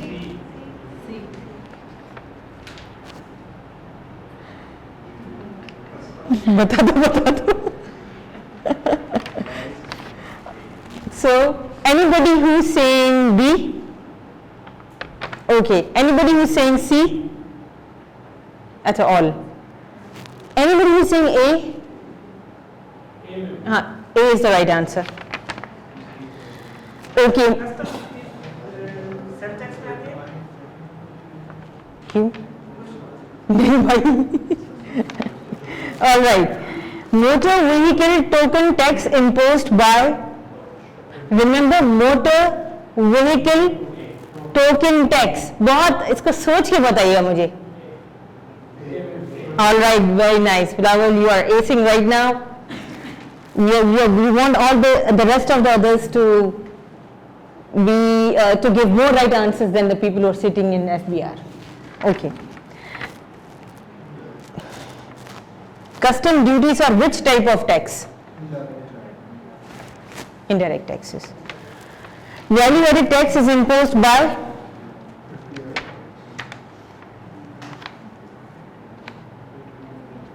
अभी मुझे किसी ने वैट का आवाज सुनाई दिया था थोड़ी देर पहले. जैसे विच कोई बता सकेगा मुझे कि वैट कौन इम्पोज करता है?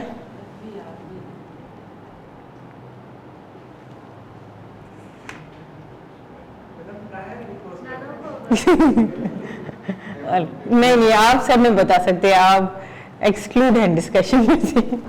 All right, okay, let's take one by one. Miss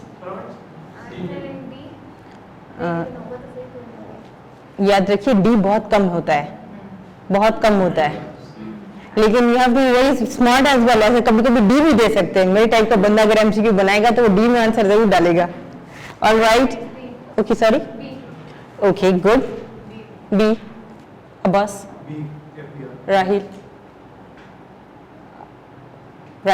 O sorry, Haider, sorry, my bad. B, okay. Basit, C. कभी कभी साइड वाले भी सही हो सकते हैं. Okay, then Bilawal, B. Okay, Munib. मैं दिनेश से पूछ रही, sorry sir. Okay, all right, yes. B, Wasi साहब. बिलावल,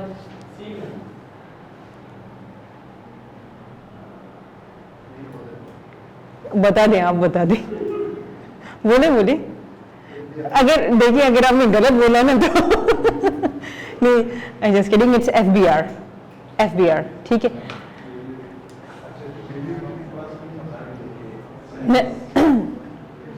बताते वो बहुत लंबी डिस्कशन है वैल्यू एडेड टैक्स की.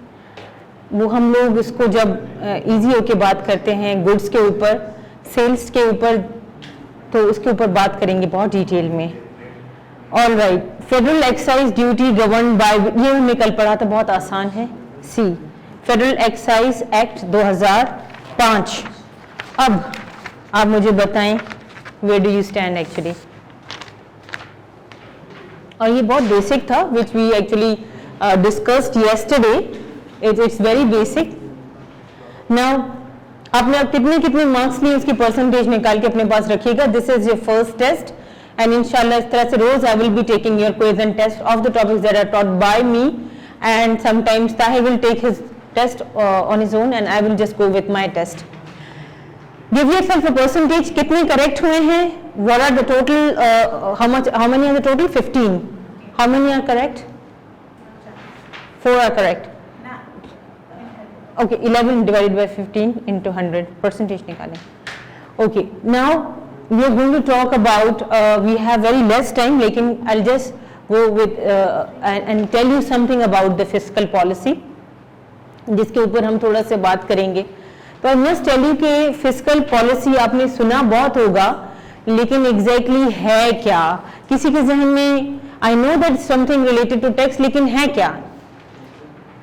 Any idea what is fiscal policy? Please अपने टेस्ट साइड पे रखें. तो छोटी सी 5-10 मिनट की डिस्कशन करनी है मुझे.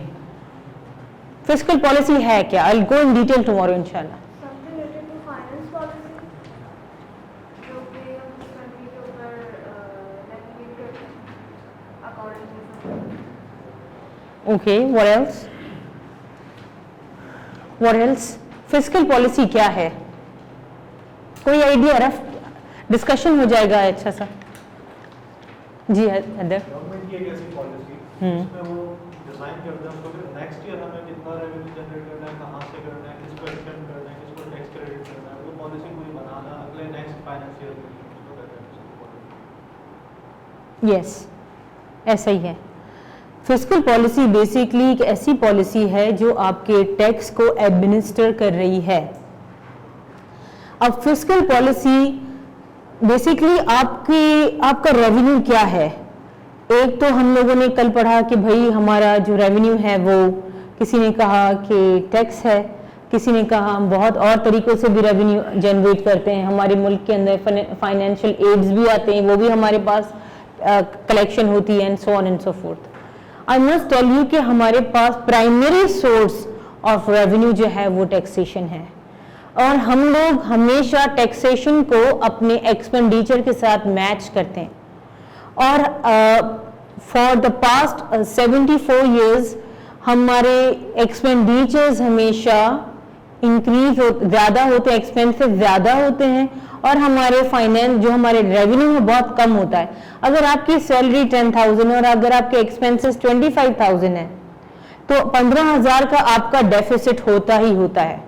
अगर आपका 15,000 का डेफिसिट है तो आप इसको किस तरह से मुकम्मल करेंगे, क्योंकि आपके 25,000 के तो टोटल एक्सपेंसेस हैं, जिसमें यूटिलिटीज भी हैं, जिसके अंदर एजुकेशन भी है, जिसके अंदर आपके बहुत दूसरे जो XYZ एक्सपेंसेस हैं वो भी हैं। अब आप कैसे कवर करेंगे? जनरली आप लोग कैसे कवर करेंगे? अगर आप अपने ऊपर एग्जाम्पल लेंगे तो आपको फिस्कल पॉलिसी समझ आ जाएगी। How would you try to manage the rest of the 15,000?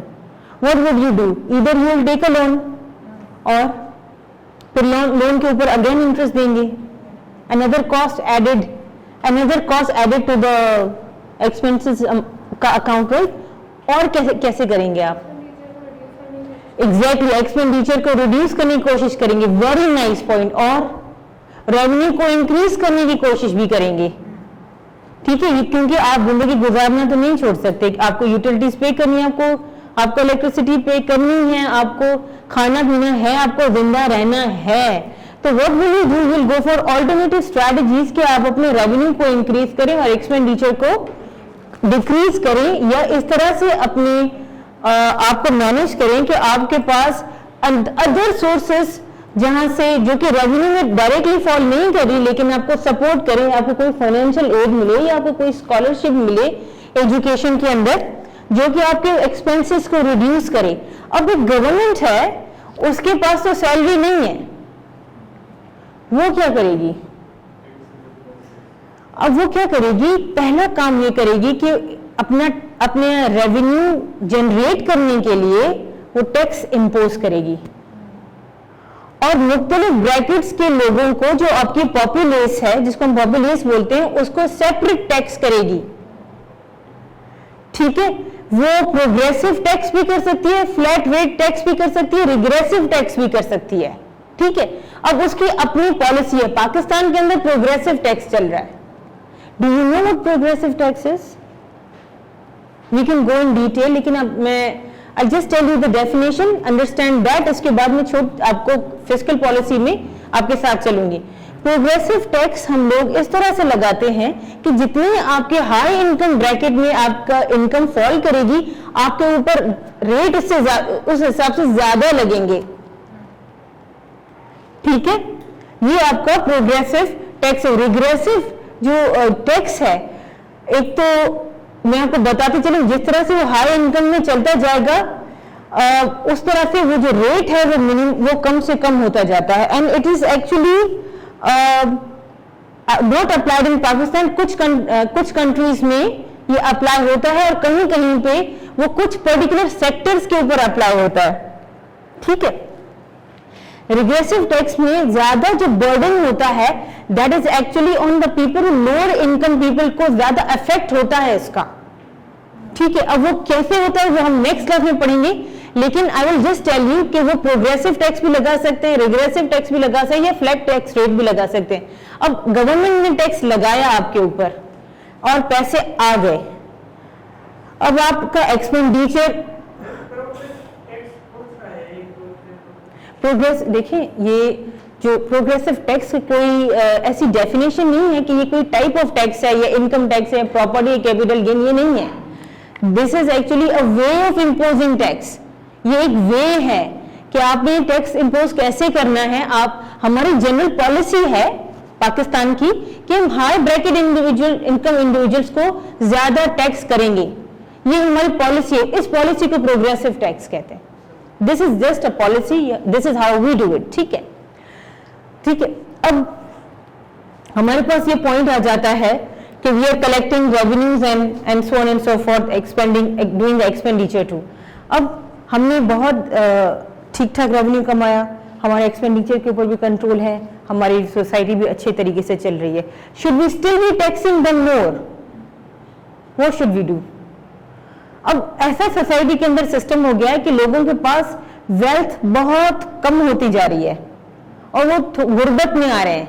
Despite आप उनको हर चीज दे रहे हैं, लेकिन वो खुल के कहीं इन्वेस्ट नहीं कर रहे, अपने ऊपर खर्चा नहीं कर रहे, और उसकी वजह से आपकी इकोनॉमी डिस्टर्ब हो रही है क्योंकि वो कोई चीज परचेज नहीं कर रहे।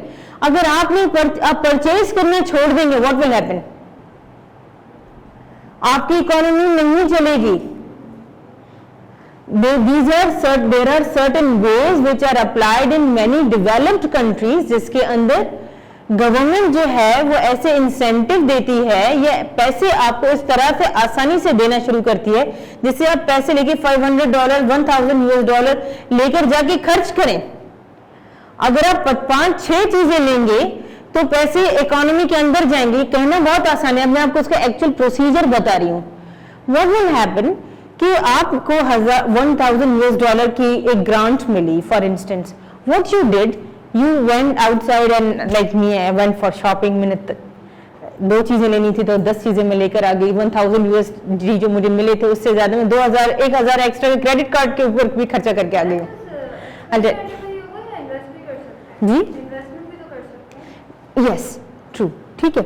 अब हो क्या रहा है कि when I am actually going and buying something or I am investing somewhere or whatever I am doing, उससे जिनकी मैंने 5 प्रोडक्ट ली हैं उनका बिजनेस मेरी वजह से चल रहा है। अगर आप बाय करना छोड़ देंगे तो बिजनेसेस ठप हो जाएंगे। What happened in the pandemic? Restaurant business very badly affected, tourism very badly affected. Why? Because people didn't go there. अब जब स्पेंडिंग, अब क्या हुआ, बिजनेसेस ठप होने लगे। वो वहां पे जो लाखों एम्प्लॉइज थे सबने ले ऑफ करना शुरू कर दिया, या उनकी सैलरी में से 20% cut, 30% cut, specifically in the private sector. ठीक है, तो उनकी सैलरीज में उनके अब कट होने लगा। अब जो बंदा 10 लोगों का कफील था, अब उसके पास जॉब नहीं है, वो जो 10 लोग घर पे भूखे बैठे हुए। फिर हुकूमत ने कहा घर पे बैठे हुए लोगों के लिए क्या करें, उनको राशन देते हैं। लेकिन कितने दिन तक हुकूमत राशन देगी? This machinery has to start some day, right? So जो हम 5 हमने चीजें ली, उनका बिजनेस भी हमारी स्पेंडिंग से चलेगा। जहां पे हमने इन्वेस्टमेंट की वहां पे इन्वेस्टमेंट करने से उनका बिजनेस भी चलेगा। दैट्स व्हाई गवर्नमेंट वांट्स कि आप लोग परचेजिंग करते रहें। You should keep on rolling money inside the economic system. ठीक है, अब आपको हम पैसे तो नहीं दे सकते, हम बहुत गरीब कंट्री हैं। What we will do is आपके टैक्स कम कर देंगे। जब आपका टैक्स कम कर देंगे तो आपकी डिस्पोजेबल इनकम, वो इनकम जो आपके पास हैंडी होती है आफ्टर डिडक्शन ऑफ टैक्सेस, वो इनकम आपके पास ज्यादा बच जाएगी। पहले आपके पास 30% अगर मिसाल के तौर पर टैक्स था, अब आपके ऊपर 10% है। Now you can enjoy more, like you can order something, you can buy something for yourself, and आप सेविंग कर सकते हैं। ये अमाउंट आपके पास बच गया, अब आप पैसे जमा करते जा रहे हैं, सेविंग करते जा रहे हैं, चीजें लेते जा रहे हैं, आपके पास बहुत पैसा आ गया है। And what's now happening once you have a lot of money which is actually crossing a certain threshold of the government, you're crossing that threshold. Once you cross that threshold and the entire people of Pakistan cross that threshold, what will happen? अब चीजें महंगी होना शुरू हो जाएंगी because a lot of people are buying. चीजें महंगी होना शुरू हुई। अब government is watching you guys. What will they do now? They will put more taxes on you. so that you come in control. जब आपको ऊपर ज्यादा से ज्यादा टैक्स लगाए जाते हैं तो उसको कहते हैं कॉन्ट्रैक्शनरी पॉलिसी, ठीक है। फिस्कल पॉलिसी के अंदर कैटेगरी कॉन्ट्रैक्शनरी, आपकी वेल्थ को कॉन्ट्रैक्ट किया जाता है। जब आपके टैक्स कम लगाए जाते हैं तो आपके पास स्पेंडिंग पावर ज्यादा आ जाता है, उसको हम कहते हैं एक्सपेंशनरी पॉलिसी। ये लिखे हुए सवाल आते हैं, अपने पास लिखे, राइट इट समवेयर, ठीक है।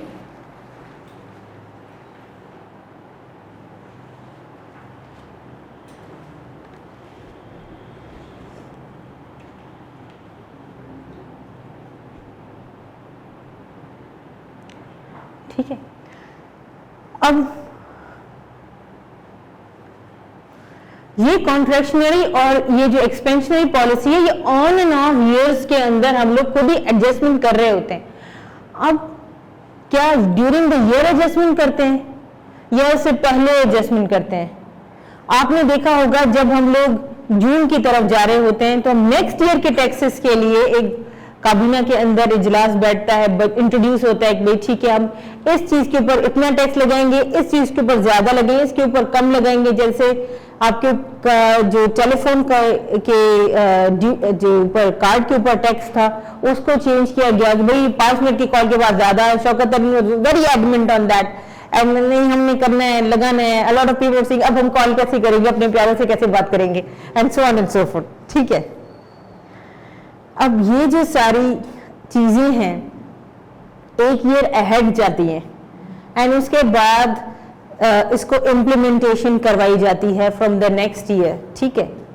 जब वो ईयर एंड होते फॉर एग्जाम्पल जून में ये आ गया एंड देन इसको असेसमेंट नेक्स्ट ईयर आपको असेस की जाती है। अब फिस्कल पॉलिसी का ये मकसद नहीं है सिर्फ कॉन्ट्रैक्शनरी एक्सपेंशनरी पॉलिसी आपको देनी। फिस्कल पॉलिसी का मेन ये भी एक ऑब्जेक्टिव है कि हम अपने जराए रेवेन्यू के इंक्रीज करें, और दूसरी बात है कि रेवेन्यू कैसे मालूम करें कि हमारी परफॉर्मेंस कैसे चल रही है। उनके कुछ ऐसे टूल्स होते हैं जिसकी मदद से वो जान लेते हैं कि हमारे पाकिस्तान की परफॉर्मेंस कैसी है। कोई एक आध बंदा बता सकते हो कौन से ऐसी मेजर्स, कौन से ऐसे टूल्स इस्तेमाल करते हैं, कौन से ऐसी परसेंटेज इस्तेमाल करते हैं जिससे हमें मालूम पड़ जाए कि पाकिस्तान की राइट नाउ XYZ चीज इतनी है, this means Pakistan is doing very well. Growth कितनी है, ये कुछ टूल्स होते हैं, कोई बता सकता है जी? ओके, यस, और यस परचेजिंग पावर, पैरिटी, ठीक है, purchasing power in fact yes parity होनी चाहिए। और बहुत इंपॉर्टेंट हम मिस कर रहे हैं GDP. What is exactly GDP? सिर्फ आज हम डेफिनेशन के बाद क्लोज करेंगे, नेक्स्ट में आई स्टार्ट फ्रॉम जीडीपी, ठीक है। ग्रॉस डोमेस्टिक प्रोडक्ट है क्या, उसका फॉर्मूला क्या है? ये फॉर्मूला तो चलो मैं बहुत डिटेल में कल जाऊंगी, वैसे ही कैसे मालूम है क्या? इनफैक्ट बेसिक लेमैन के बताएं, क्योंकि I know that not many people are finance people है। कोई कोशिश करिए, कर सकते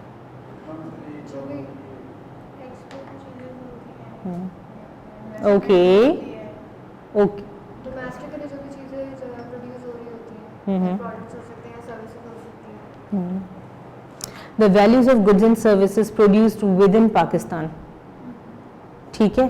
कोई भी प्रोड्यूस कर रहा हो, हमारे नेशनल या हमारे पास जो लोग यहाँ पे नहीं भी रहते, all of them are included in GDP, ठीक है। और जीडीपी की मदद से हम लोग अंदाजा लगा सकते हैं। अब जीडीपी का भी एक फॉर्मूला है, उसको हम कैसे ड्राइव करेंगे, बहुत सारी चीजें हम लोग इंशाल्लाह कल की क्लास में भी देखेंगे कि स्पेंडिंग के एक्सपेंडिचर सॉरी आपके एक्सपोर्ट्स कितने, इंपोर्ट्स कितने हैं, डेफिसिट कितना आ रहा है, उसके बाद गवर्नमेंट कितना दे रही है, and so on and so fourth. ये सारी चीजें क्यूमुलेटिव कैसे जीडीपी को बनाती हैं, ये भी ग्रोथ टू जीडीपी क्या है ये भी हम लोग बताएंगे इंशाल्लाह। पिछले ट्रेंड्स में मैं आपके साथ डिस्कस करूंगी, एफडीआर के बजट्स भी डिस्कस करूंगी इंशाल्लाह। ये बेसिक आपको चीजें पता होनी चाहिए, नॉलेज होगी तो आप लोगों को आगे समझ में भी आएगा इंशाल्लाह, ठीक है। So we are trying to understand कि हमारी इकोनॉमी बेसिक काम कैसे करती है, ठीक है। तो GDP is one of the tool, consumer price index is one of the tool, GNP भी पढ़ेंगे, इनको ड्राइव कैसे करते हैं ये भी हम देखेंगे, बेसिक फार्मूला समझ में आ जाएगा। तो कभी भी आपसे कोई भी पूछ सकता है तो आप बता सकते हैं हाँ यार ये चीज यूं है, ठीक है। जरूरी नहीं है कि आपने रेटिफिकेशन करनी, कॉन्सेप्ट समझेंगे तो पेपर में हल कर लेंगे खुद ही, ठीक है, right. Thank you very much. इंशाल्लाह याद कीजिएगा आज मैंने क्या पढ़ा है कि कल आपका फिर से क्विज है, ठीक है। And I will try to come up with more MCQs too, ताकि हम लोग कवर करते जाएं स्लोली एंड ग्रेजुअली, ठीक है। Thank you very much. इंशाल्लाह I will meet you tomorrow at 6।